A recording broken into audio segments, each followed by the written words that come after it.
Warning: Josh is not an expert in any of the things he talks about. He simply uses his head and does a lot of research so you, the audience, don't have to. Keep in mind, he doesn't know everything, so take the things he says with a grain of salt.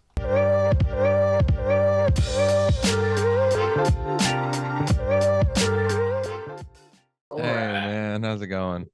What up, man? Sorry about that. I don't know, where's you're fine. You're fine. How you been? Good, man. How are you?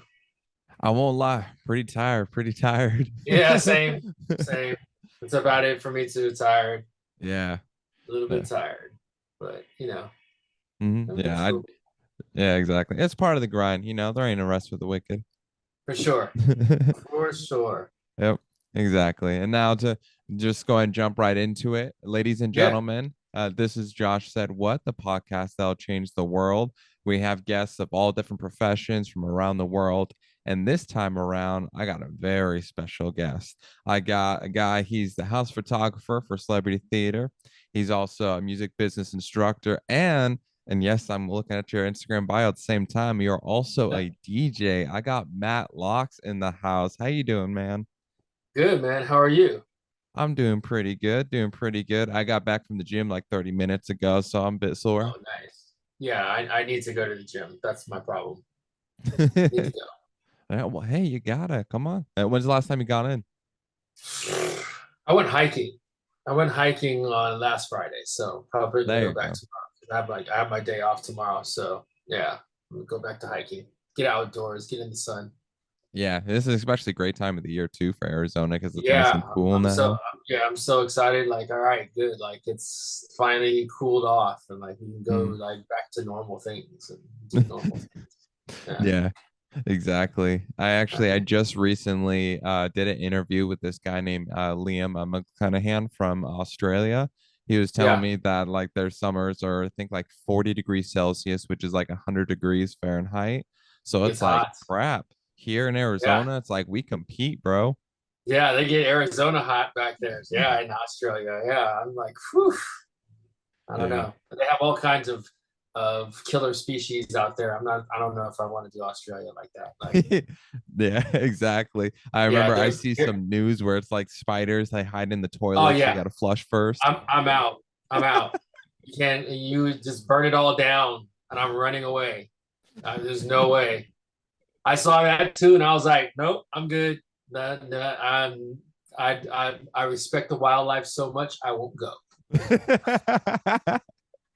Yep, that's me exactly, especially with the spiders. I don't fuck with insects or arachnids. Yeah, no, spiders and that like, and they just happen to have some of the largest and deadliest. I'm cool. I'm good. Like I respect. They got I definitely respect the exactly, Mother Nature. exactly, and they got Kangaroo Jack. So, but careful, he'll throw up a two-piece and a soda. Yeah, and the kangaroos are like, they're cute, but they can rip your intestines out like in 2 seconds. Like, yeah, the more I learn about wildlife and Australia, because even koalas are like vicious. Like hmm koalas are the cutest things in the world. Like, but yeah, they kill you. They can get on you real quick. They can go 0 to 100 real quick too. Like Australia hmm has pretty lethal wildlife out there. So hmm again, I think you know, it's not very high on my list of places I want to visit immediately because I see a black man screaming like a high pitched girl running away from a spider. That would be me. Just saying. It's it's okay. I'll be there side by side screaming. We'll both run. Hey man, I have no shames about my arachnophobia. No, I am very proud to admit that I do have it. It is what it is. Yeah, it's okay. It's okay. I feel you on that. I feel you Yeah, on that. yeah, Yeah, but so to jump right back into it, so let's talk about how we met. We met at one of the Rough Fight events. Is that right? yeah. Rough 47. I Yeah, think that was my first one. Yeah, yeah, 46 to 47 was my first one. yeah. It was great meeting you too and get to know you, and now getting to understand that you're the house photographer for the Celebrity Theater. Dude, so Yeah. how does that work? I've been so curious to pick your brain on that. It's so um so Jill Jasenko, who is the marketing director at Celebrity, um me and her go way back because I worked in radio for almost 30 years.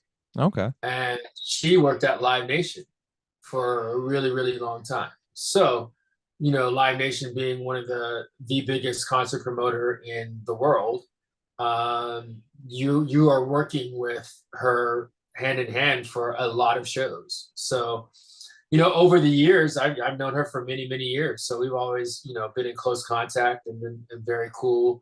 You know, had a great working relationship. I see her out at gigs and places out, you know, partying, and like it's cool. Like we've had a great relationship. So April, and I had not taken a picture or done any shooting of a show or anything with my camera in like 2 years. So of course, the pandemic happened and Yeah. that shut everything down. But Freddie Gibbs was coming to Celebrity. The show was sold out, and something was just like, hey, let's email Sean Healy. He was the promoter, and me and Sean had worked on a lot of shows together, me being in radio for so long. So I emailed him and he was just like, sure, not a problem, man. I was like, I'll put your name on the list and go shoot the show. And so I went down and I didn't know there were some changeovers. There was some change in people working there. So I didn't know who necessarily was there at that point in time. So when I was doing Freddie Gibbs, she came over and was like, "What are you doing here?" And I was like, "Hold on, what are you doing here?" And so just caught up, and because I had just, you know, I had moved back from San Diego, and I was in San Diego from 2017 to 2019. So Okay. working in radio in San Diego. So when I came back, not a lot of people knew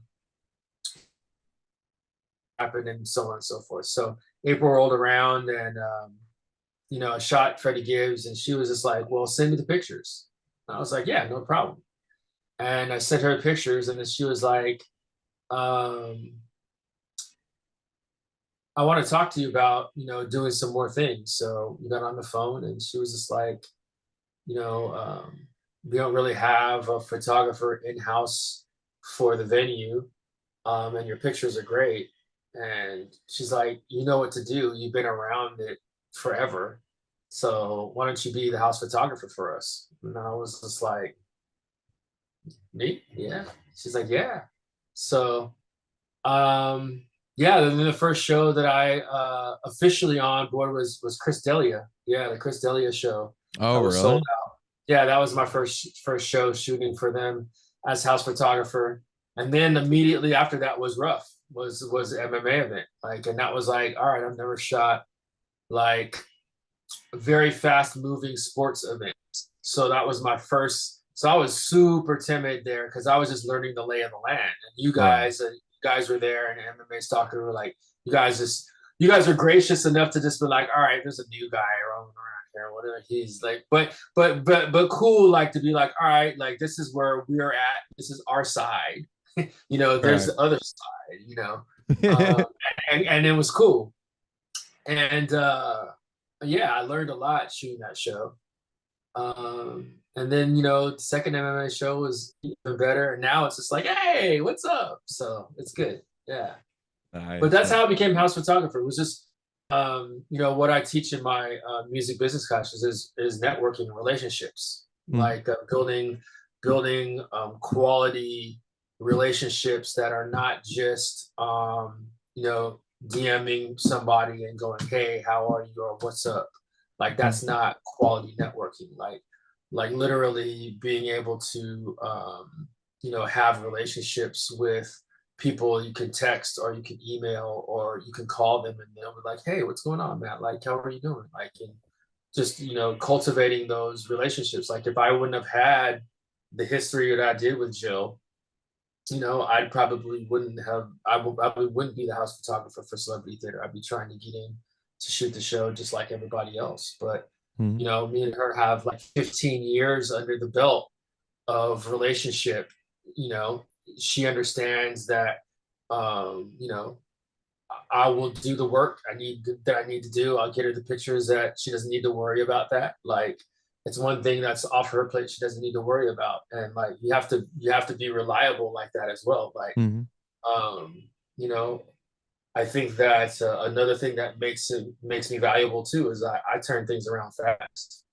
Like Yeah. I get Jill pictures she can use on social media while the show is going on, Oh, and then wow. yeah, while the show's going on, and then I can get her. I usually get her pictures for the gallery for celebritytheatre.com, um, probably within four hours after the show is over. Wow. So how many shots do you typically take per event?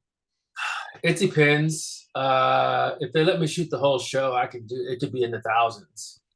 Like for Billy Idol, I should they his management allowed me to shoot the whole show. Hmm. It's typically first three songs. That's industry standard. First three songs, no flash. Right. Um, so I walked in the building just assuming that it'd be first three, just like any other show. And then his management was like, "No, you know, we understand you're a house photographer here, and we're going to give you access to shoot the whole show." So I probably took like between both cameras I had that night, probably like 3,000, 3 grand. Damn. Yeah, 3,000 photos. Yeah. And so you didn't, that, of course, sorting out like being able to find like keepers and Mhm. then giving Jill like some she could post on social media like instantly. Right.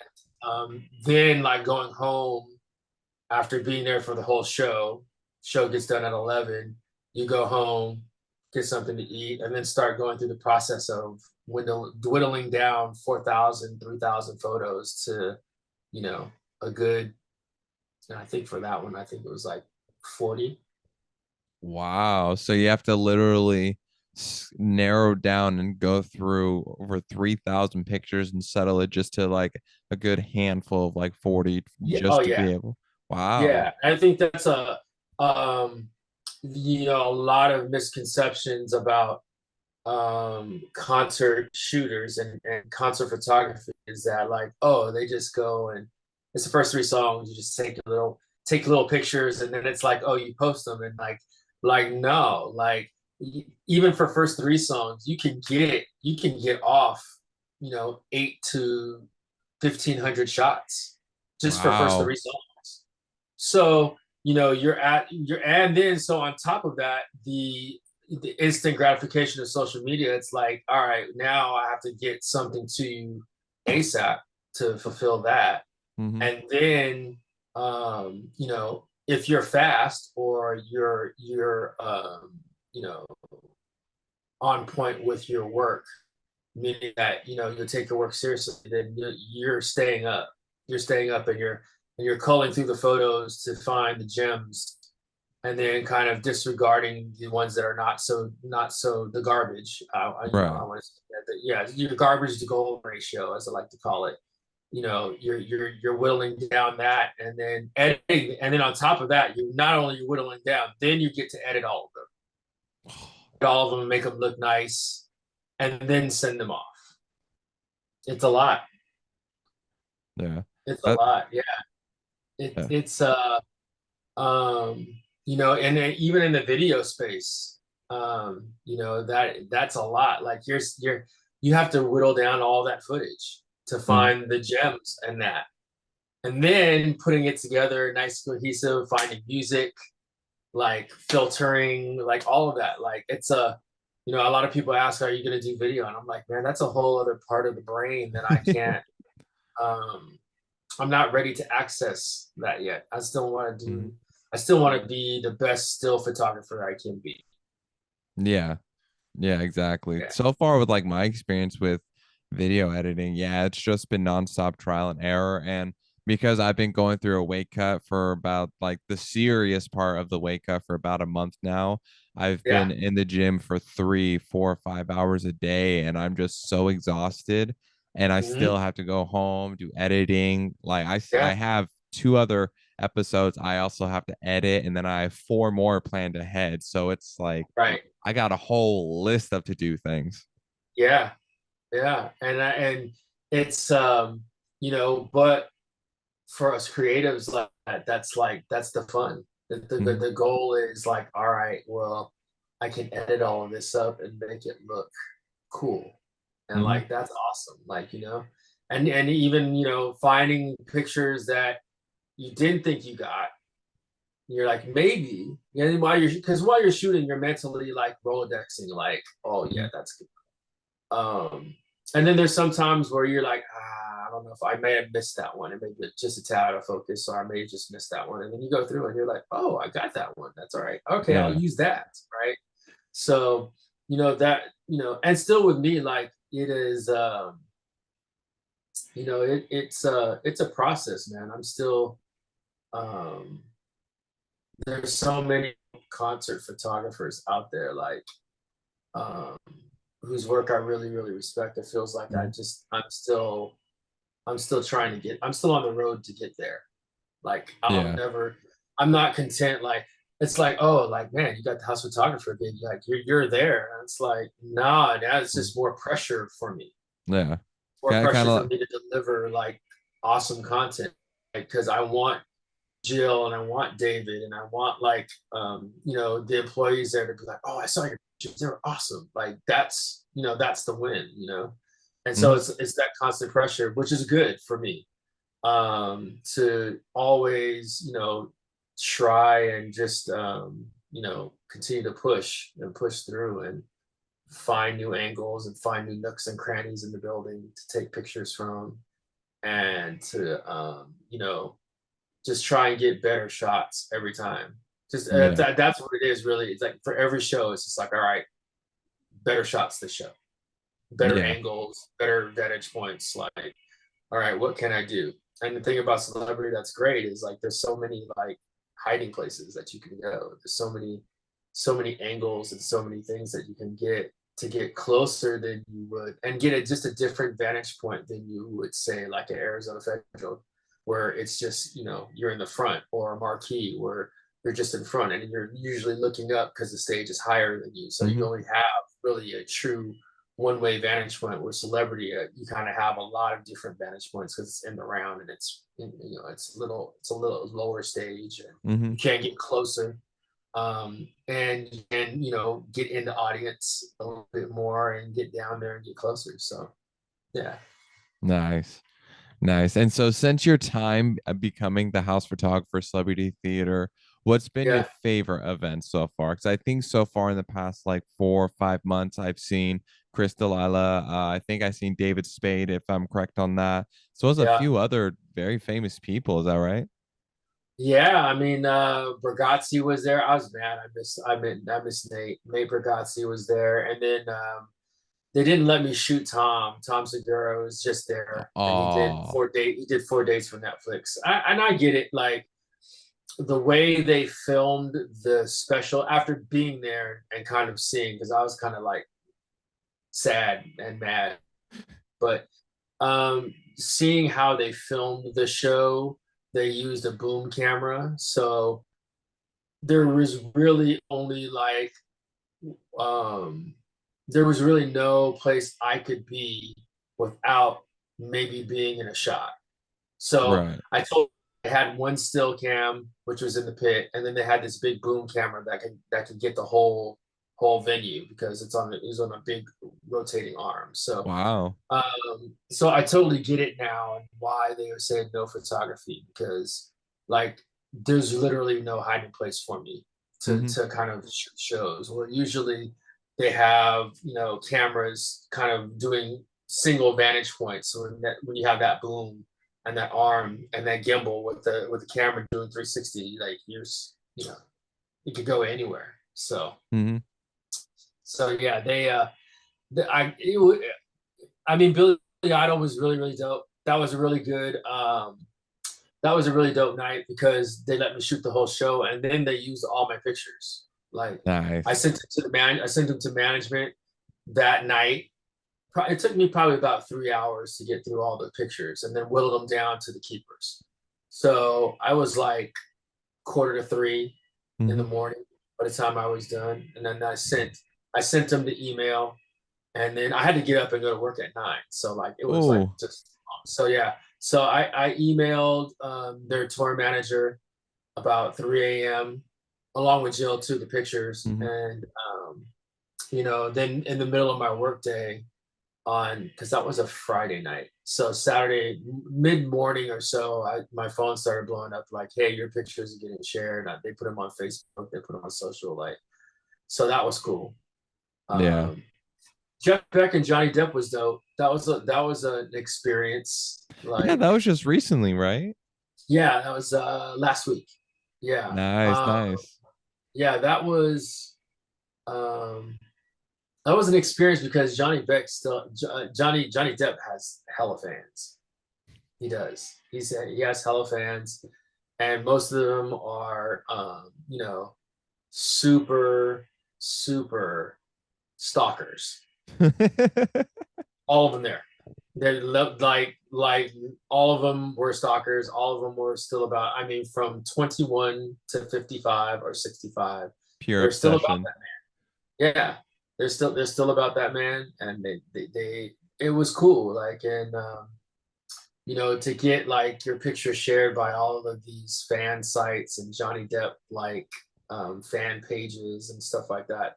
That was really cool. Yeah.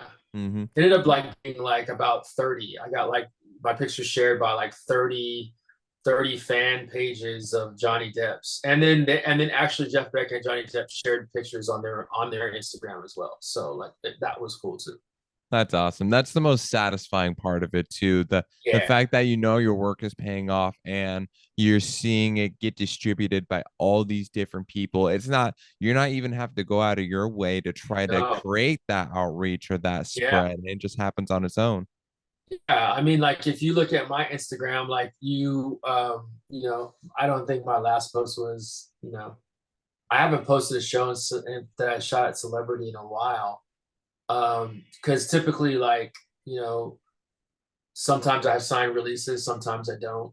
Hmm. Um, and so sometimes in those releases I have to honor that like Celebrity is the only outlet they could share my photos with, and that's Hmm. okay. Um, and then other times it's just like, you know, let people find my work. I'll sometime I will I'm almost done with my website right now. I'm working on my website currently. I do have a portfolio up already, but Okay. um I'm working on my website right now. But like sometime at a certain point I'll catch up with all of the shows that I've shot over the last like month or 2 months, and a couple of Instagram posts that I could share. But yeah, I think and that's a part of me that I still have to work on too, is like self promotion. Hmm. Like coming from, it's funny because I'm coming from a marketing and promotion director background for a radio station, and I'm sitting here saying that I kind of suck at marketing myself. So which is hilarious, but yeah, I'm gonna get better on that. Trying to tighten it all up. Hmm. So yeah, It's hard trying to self promote because it's easier to promote a product or somebody else versus for sure. yourself because you're always going to be your biggest critic. And it's Hmm. like for me, for example, it's like I don't really know what to do in regards to self promotion in a sense of like what value I bring. So that's still Right. something I still learn through the process. And it's just Yeah. been trial and error for me. Yeah, and that's the best way is trial and error. Like Mhm. everybody that I know that is a creative, you just learn by trial and error. You just do it. You don't try not to second guess yourself and just say, I'm gonna do it. I'm gonna put a sizzle reel together. It's gonna be dope. You want to know Yeah. what I did for the last month? Here is a 30-second glimpse of what I just did for the last month in video form. Like so, like it's just kind of like, all right, I'm gonna do this and do it. So Yeah. that's the hardest part though. It's just like, all right, well, there's so much footage, and how am I gonna window this down into a reel that's gonna be like 30 seconds? Like this is, I Yeah. get it.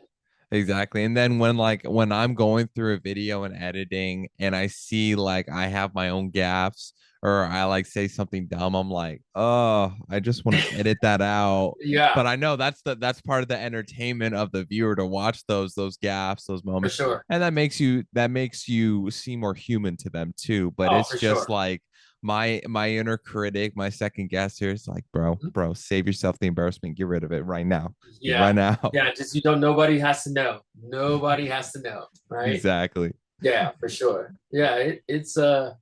Yeah, that's just the creative fight in all Mhm. of us as creatives. You always are going to second guess ourselves and go, all right, did that suck? Or is that really good? Or like Mhm. these pictures really suck. And then I send them off and then they're like, no, these are great. And it's like, really? Like Yeah. it happens all the time. Yeah, I exactly. always get a fear of an anxiety hitting send and sending photos off to clients. It's always like, oh man, did I give them all of the best shots possible? And then I hit send, and I'll always get the reply like, hey, these are great, you did a great job. And it's kind of like, whew, all right, now on to the next thing. Right. Yeah, exactly. Yeah. Exactly, because you got that almost that self dread. It's like, if what if they come back with like something horrible, saying it's awful or something Mhm. like that. Oh But yeah. no, but no, you provide fantastic content. Seeing everything that you do, you fantastic, man. Thank you. Yeah. No, there was a couple shows where it was like I had to do some re-edits and but it is what it is, and Mhm. that's okay. Like, it's all a part of the learning curve.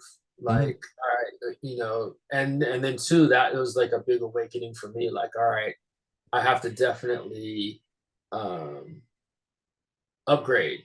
I have to definitely upgrade everything. Like, if I'm gonna be um a house photographer, like I definitely need to make sure that I have not the best, but better equipment than I do have, to at least give me more options to work from to create better images. And technology is so much better now, and cameras like take advantage of that. Along with great glass, by the way. Mhm. So it's great to get by camera bodies, but the killer is glass, and saving up all the money you can to try and buy great glass so you can maximize your keepers. So Yeah, it's all part of the exactly. plan. It's all Exactly. part of it. Yeah, it's all part of growing. As creatives, we piece it together the best that we can, Mhm. uh, and we scrape up the money the best that we can to buy the next lens and buy the next body, and kind of do what we can you know to get the rig that we are ultimately comfortable enough shooting with for a long time. That will get us enough money to then level up again. Yep, exactly. That's been my process, just replacing equipment needed Yep. for a better upgrade. Like the what I'm recording on is a webcam that I just bought like 2 weeks ago, and this Mhm. is infinitely times better than the camera I Right. was using before. Yeah. And it's amazing, right? Yeah, it's like you actually make me out now. Yeah, yeah, yeah. It's nice and clear, right? Yeah, Exactly. yeah.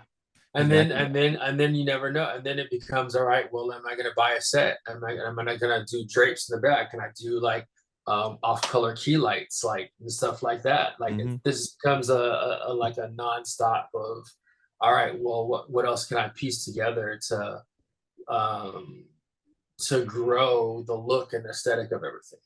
Hmm. Yeah, Yeah, exactly. Exactly. yeah. You're a student for life because you're always growing and always Always. learning. Always. It is, if you're same with DJing, same with photography, same with like golf. I play golf. Like it's just Hmm. there's a life learning type of things. It always will be. You're never gonna know everything about any of those things. You're always going to be learning about things. You're always going to be learning about, new lenses, new cameras, new ways of shooting. Like always going to be learning, and that's a cool part of it too. It takes your mind off of kind of the other things you got going on, and then you kind of put your creative hat in and kind of you're like, all right, well, what am I going to learn today? You know? Yeah, absolutely. And since you mentioned it, the DJ aspect, I really wanted to dive into that because that was Yeah, something else I saw on your Instagram a while back. And I was like, oh crap, he's a DJ too. So tell me yeah. more about that. How'd you get into it? I've been DJing. I've been DJing since I was about 11 years old. Really? Yeah, my uncle was a DJ. He was a pretty famous DJ in San Diego. And parlayed his DJ career in college into working in radio, and that's how I got into radio. Nice. But yeah, he was DJing parties at San Diego State. He got San Diego State. He was the beginning of the wave of San Diego State becoming a party school. He Oh, was, really? yeah, and this was like in the early 70s, the early to mid 70s. Um, his parties helped grow San Diego State into becoming a party school for a period of time in the 70s, 80s, and even into the 90s. Um, but yeah, he's the one that got me hooked onto DJing. You know, my family's pretty musical. I've played more than a fair share of musical instruments over my career as a kid growing up. But then I Mhm. just ditched all of that stuff for the turntables because I was like, oh, this is so hip hop. Like, you know, you know, is a turntable. So like, Mhm. yeah, it was like, you know, the love affair with music was, you know, at an early age for me. It was, you know, probably before I could form full sentences. It was always music. Music was always around the house. You know, whether it be my mom or my dad or my stepmom or my grandparents at that time growing up. Like music was always, and stand up, stand up. My grandfather was a huge stand up guy. Yeah. So I learned how to cuss at a very early age because he would be listening to Red Fox and Richard Pryor and all these LPs on wax, Hmm. listening to these. So yeah, I formed my potty mouth very early on because of that. And then he cussed a lot too. So I mean, you learn things from your grandfather. So Yeah. yeah, I was probably saying the F word. I was probably saying the F word probably at like four, 4 or 5. It's You okay. know, He'll put some hair in your chest. You know, you're a yeah, big boy. yeah, You're a yeah. big It boy. was, and then you growing up, I was making my grandfather his alcoholic choice of drink and stuff like that. And like, Hmm. yeah, yeah, for sure. Yeah. But yeah, music and all that stuff was always around my family on both sides. My mom played the piano. Um, you know, one of my uncles played the drums. One of my other uncles played guitar and bass. Like so, it's always been around in my family. Nice. Nice. Yeah, I saw one of your posts on Instagram where it shows you messing with the turntable. I see you. You're just vibing. You're just vibing, chilling, having fun. Yeah, Like I I mean, could tell you're in your element. it's yeah, I think DJing. I mean, just music in general. I mean, that's the reason why I got. I mean, into radio was just my. I think I definitely consume, listen, and process music differently than other people. Okay. Like I already, and that's okay. And like I listen to everything. I listen to like, you know, I listen to albums. I like listen to whole albums. Like the singles, great. Like great. I'm usually listening to the album the first time to hear songs I really like. Mm-hmm. So I always listen to it front to back. Press play. So like when Drake and 21 Savage came out on was it Tuesday or Wednesday? Well, yeah, on Monday. Was it a Monday? I think it was. I got my days are all mixed up. Like 9 p.m. I'm pressing play. I put my earphones in, press and Mm-hmm. play, and just um and listening to it front to back. So I'm listening to it first that just to see the jams that I like. Yeah. How many songs, how strong is the album on songs that I like? Mm-hmm. And then like the second time is in the car. I'm all right, I'm just listening to it now just to just get the overall vibe. It's Mm-hmm. loud, loud in the car. Let's just hear it for what it's worth, kind of all the way through. And so and then to kind of like, by the third or fourth time, I have a good consumption of the album and how much I like it or how much I don't like it. Mm-hmm. The songs that are definitely for me, the songs that are definitely resonating high with me, the songs that I really could do without. And then, like, in my mind, I'm like, all right, I could really critique this album now, but I don't. But that's kind of like, so it's completely different. Like other people kind of maybe pepper sprinkle songs and listen. Mm. I definitely consume, and I'm listening to so much music, kind of all over the place, that I know I'm pretty different in my musical consumption, just because I Yeah. love it so much. Yeah. Yeah. That's how So I yeah, am. so the first week of an album, like I'm probably like, I'm definitely like 8 listens through on Her Loss now, all the way from front to back, Oh yeah. Yeah. and See it. just like yeah, and it's jamming. Like it's a great album. Like that's how I kind of digest everything. And I'm always trying to check out who's new. Mhm. I'm always looking for who's new, who's going to um who's shaking the trees, who's vibing on the internet.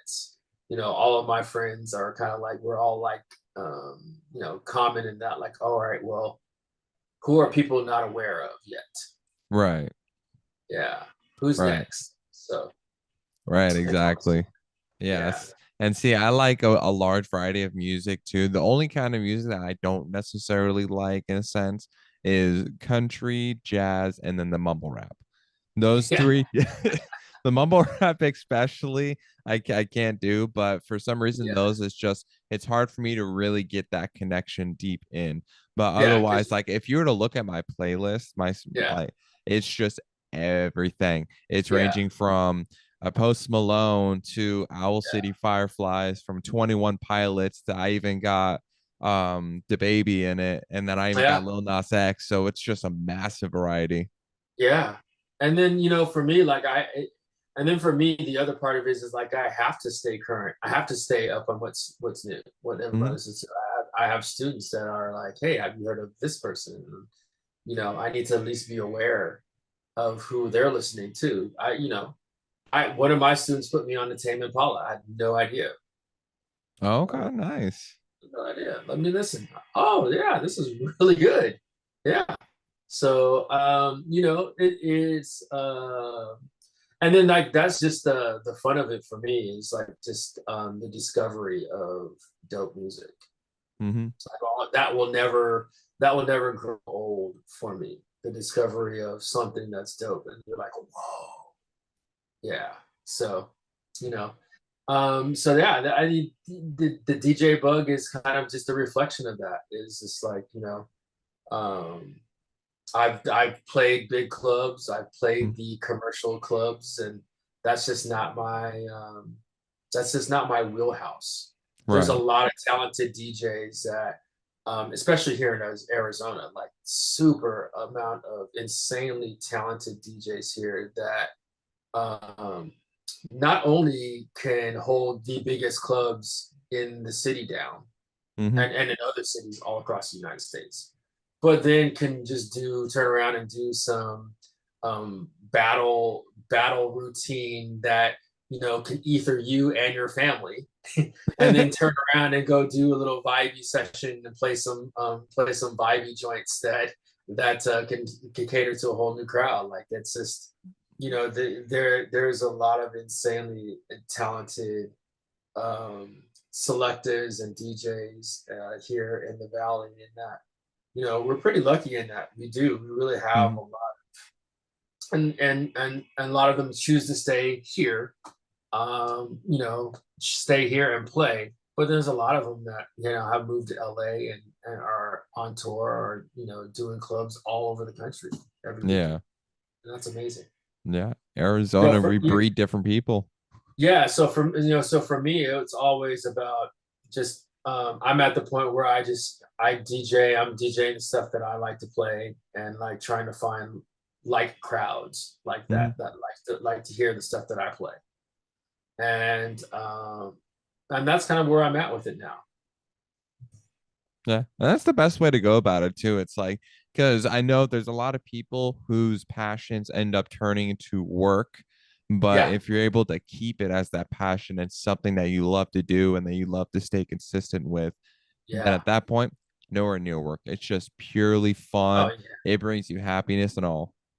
Yeah, I mean, it's just stressful. Like, this is my music room. Like, so Mhm. like if I'm stressed out, I just got my turntables are right over here. Like I just hop on and just turn up the monitors up really loud and just, work through a set kind of, and kind of work through things and musically. And then, by the end of it, I'm feeling better and just vibing with the music. And, it is a definite stress release. Like if I didn't DJ out anywhere, I would still be here in here, just making mixes and always consistently digging for music and sharing music and getting music. It's always going to be a thing for me. Yeah, exactly. And then something I wanted to tie back to, because when we brought up for that second with you being a business music instructor, you had mentioned that one of the biggest key points that you teach your students is the network and the relationship, because that's something that I've been extremely at myself.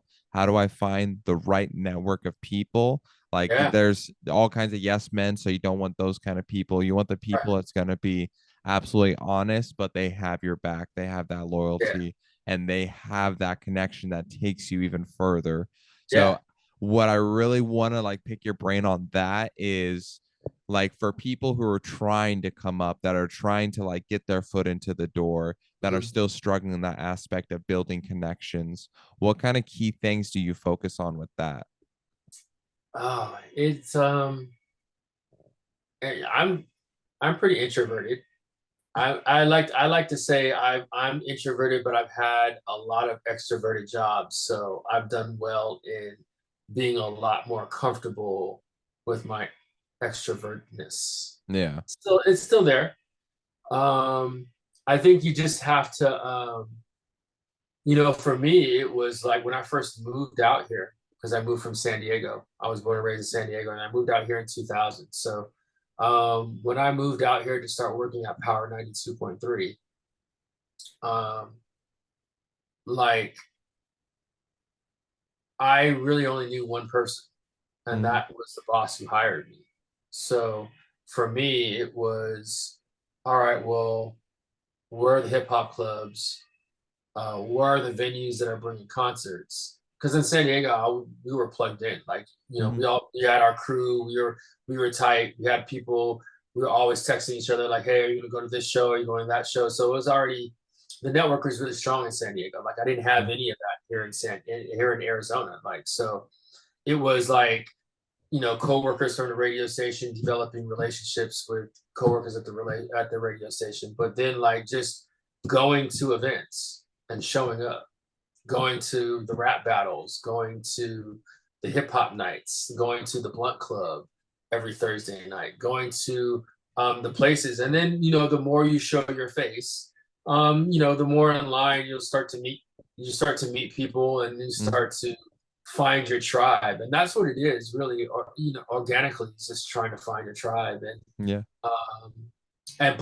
But a lot of people fail to go and support the things that are in their wheelhouse. Like I wouldn't have as a dope network like that if I didn't go to the Blunt Club every week. Right. Or I didn't go to the hip hop battles when they were at O'Malley's. I remember O'Malley's and hip hop battles. Like, going to those spots, being out at the clubs, and like, and it helped that we were out at clubs like Jackson's on Third and the Buzz and stuff like that. But actually being out and going to all of the hip hop shows, finding out, all right, well, who does the hip hop shows? All right, it's TMC Presents. All right, the TMC. So, all right, well, who's TMC? Oh, it's Ty. All right, well, let's meet Ty. Like, all right, I work at the radio station. Like, all right, I met Ty. Like these are, go to his events, like, and not ask to be on guest lists, pay like every other person, go to the shows and support the shows. And then, that's, I met Ty at one of his shows, and like, I didn't, there's no guest list. I didn't do any of that. I paid like normal. And then, when he realized, and through talking, like, I became a part of Friday Night Flavors. And then, it was like, oh, all right, well, you're on the radio now too, and you're playing underground hip hop, the shows that we're bringing. Like, all right, then became more of a solid connection after that. But it was more of just going out and finding and being in places where I wanted to be.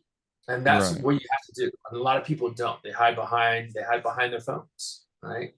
Mhm. And that's not the way to network. You have to actually, if you're a rapper and you're not going to rap events, then what are you doing? You know, Yeah. And so you you'd have to. say, oh, go ahead. Oh yeah, you have to go. You have to. I know we're slowly going outside. Things are slowly coming back to normal. Mhm. Um, but you have to be outside. You have to. It's the only way that you're going to interact with people, start having people notice, all right, well, this guy's coming this week, or I wonder what he's doing, or does he rap, or you have to be outside. And I did a lot of that. I did a lot of that my first year when I moved out here. I was like at everything. I was like everything. And there's a lot of people that could tell you like I was at everything. I was going anything hip hop related that was dope. I was there just because that's where I wanted to be. But as a fan of hip hop, like I wanted to see all right, what is Arizona doing that, at that time, San Diego didn't have a lot of that. Mhm. Arizona it did. So it was like, all right, well, let's make sure I'm going to all the hip hop shows. I'm definitely going to all the hip hop clubs. Let's go try out Scottsdale, see what Scottsdale's about, right? Mhm. All of that. Yeah, so that's how I grew the network out here and grew really great relationships and friendships that I still have, 20 plus years later. Nice. So you say that for people that are just trying to step into this, going outside and going to these places is a big factor, but you also have to go there consistently to actually Yeah. establish that relationship. You can't just pop in, be like, oh, hi, No, shake hands, and expect immediate deal. You have to keep no. going in to get your face familiarized and to get that Yeah. deal done. Yeah, you have to. You should want to do that anyway. You know, you Mhm. should if you're trying to be in the community and part of the community, you have to go where the community's at, right? Yeah. So if your community is rapping, then you should be going to all the Respect the Underground events. You should be going to anything that has something rap related involved. You should be there, right? Mhm. Locally, you should be there. And There's really no way to shortcut that. Like having social media is cool. Like, and I tell my students, like having social media is cool and being able to DM people, it's cool. That's not networking though. Yeah. Yeah, that's not networking at all. And I think that a lot of people have this conception of like, oh well, I can DM them or I could tweet them or I can add them as Facebook friends or something like that, and that's a connection, and that's a fallacy. That's just adding. That's just another person getting added on your social media, right? You don't really know them like that. So I teach my students that you have to do effective networking. Don't be a stalker, Mhm. but don't be shy and timid either. Yeah. But what cures that is just showing up, Mhm. uh, supporting events, and the more you show your face at events, the more people will you'll start to recognize people, like people will start to recognize you. Yo, you're at every like you come in every week, like yo, who are you, or like what do you do, or like maybe you see somebody on stage and they rap and they're dope, so you go up to them and say, hey, my name is Matt, I just saw you on stage, like I'm definitely a fan of you, like you have Instagram, you have all that, like starting those relationships. And Mhm. that's kind of, what I did is like just being out in the scene, as they call it. I was out in the scene. Yep. Yeah. Exactly.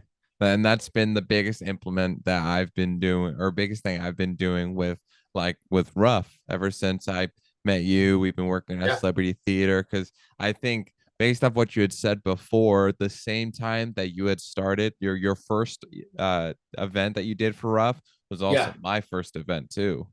Oh, okay. Yeah, I Yeah. had no idea.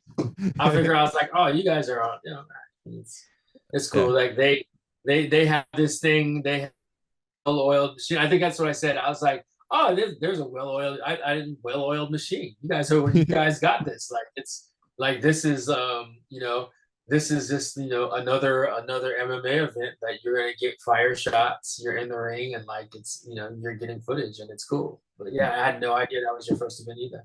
Yeah, that was my like the whole getting into celebrity theater, doing all this Yeah, stuff and everything. My first year ever doing anything. MMA Stalker, they had already been working with Ruff for a while, but this was my yeah, first time. So I was like, there were a couple times where I was starstruck too, but just being a part of the whole thing and be yeah, behind the scenes, meeting uh, guys like you, it's like, holy shit.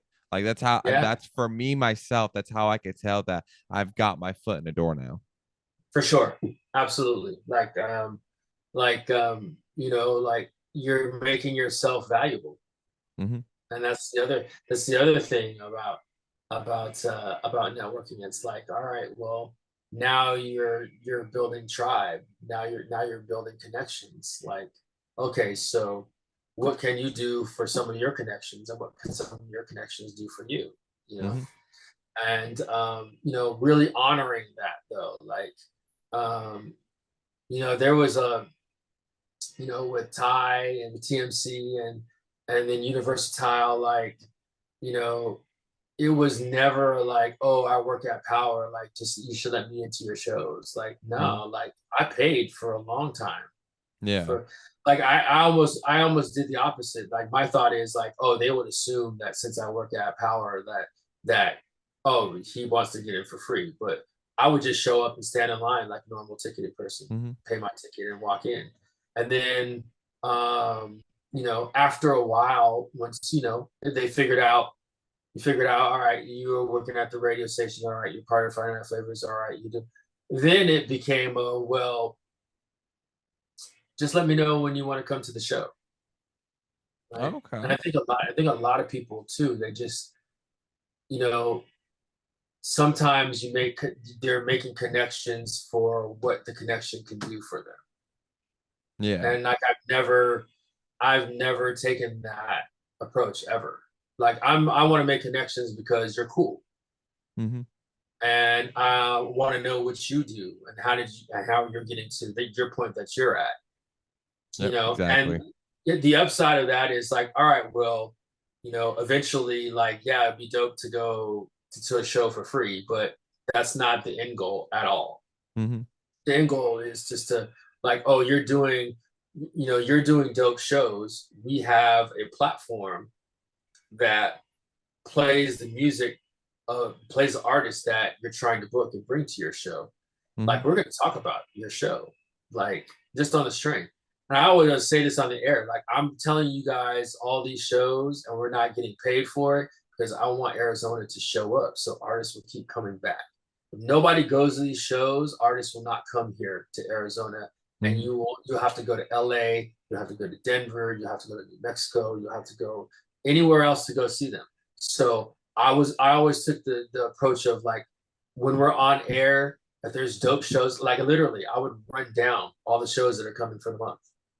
So and Nice. so's here, so and so's here. I wouldn't care who was promoting it, if it was Live Nation or it was Lucky Man or it was Universal or it was a TNC show. Like, yo, anything that was hip hop related that was coming here, like I was announcing it and we were talking about it because I wanted people to actually spend their dollars and go see these shows. And you know, we just our platform was like we took pride in like look, like we have people listening to us that will spend the dollars because they want to see evidence. They want to see um, Aesop Rock. They want to see Merge. They want to see Living Legends. Like, let's tell them when they're coming so they can spend their money and go see these shows, right?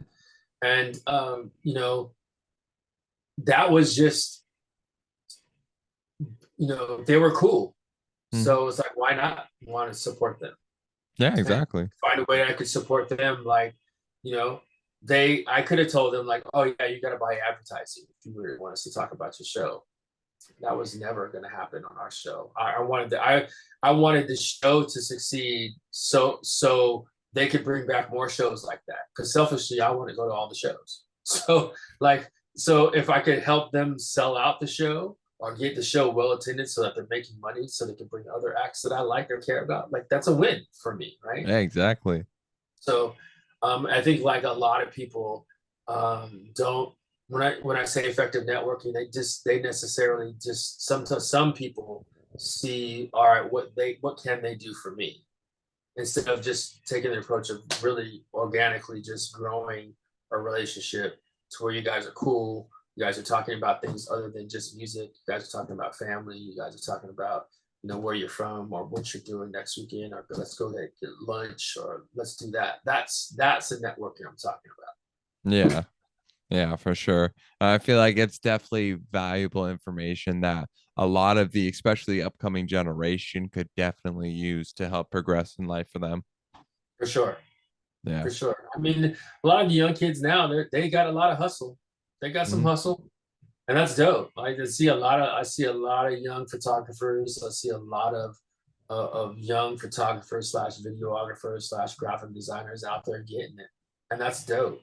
Yeah. That's so dope. I love it. Yeah. Like, I've never been the one to hate on anything like that. Like, yeah, if you're out there grinding for it, and this is what you want to do, like, and you're doing it, that's awesome. Mm-hmm. Yeah, Yeah. 100%. 100%, man. And I know we're going to hop off here in a couple minutes since it's All right. already 9 o'clock. But one Yeah. question in particular I want to ask you is, are you going to be at Rough 51 December 10th?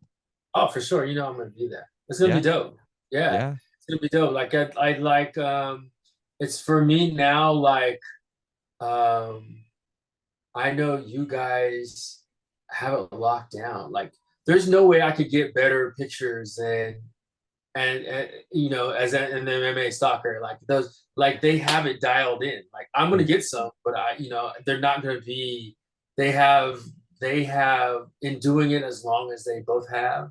They kind of know. They know, and like, all right, they're gonna throw a punch there. All right, that might be crazy, but it moves so fast. Don't get me wrong, it moves so fast. Like, for me, it's gonna more like it's turning into more of like, all right, let's capture the kind of event in its entirety.